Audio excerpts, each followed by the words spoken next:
Breaking news: Iran has officially declared the Strait of Hormuz open again.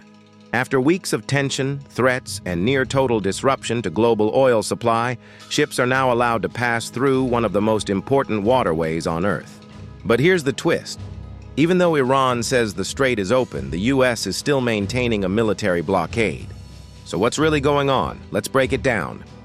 Iran's foreign minister announced that the Strait of Hormuz is now fully open to commercial vessels during the current ceasefire.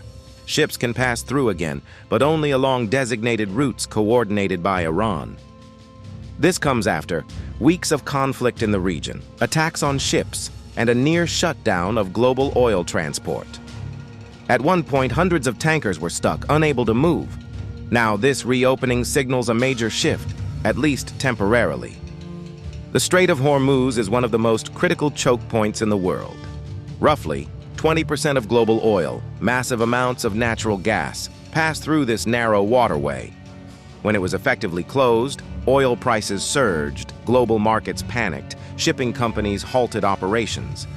Now that it's open again, oil prices have already dropped sharply by around 10% or more in a single day. That's how important this one location is. So why did Iran reopen the strait? There are a few key reasons. 1. Ceasefire pressure.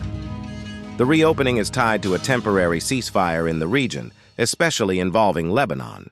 2. Economic pressure. Blocking the strait hurts not just the world, but Iran too. 3. Negotiations. There are ongoing talks between Iran and the U.S., and this move may be part of a broader deal.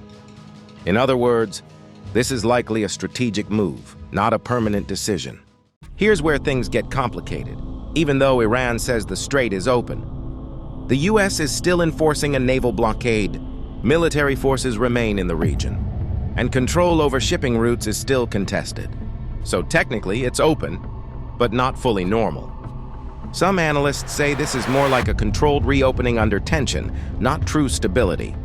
There are 3 possible outcomes. Stability returns, shipping resumes, oil prices stabilize, and tensions ease. Fragile peace. The strait stays open, but under heavy military presence. Conflict returns. If the ceasefire collapses, the strait could close again, and fast. Right now, the situation is improving, but still extremely fragile. So yes, Iran has declared the Strait of Hormuz open. But the bigger story is this. The world's most important oil route is still caught in a high-stakes geopolitical standoff. And what happens next could impact the entire global economy. Subscribe for more real-time updates on global conflicts and world events.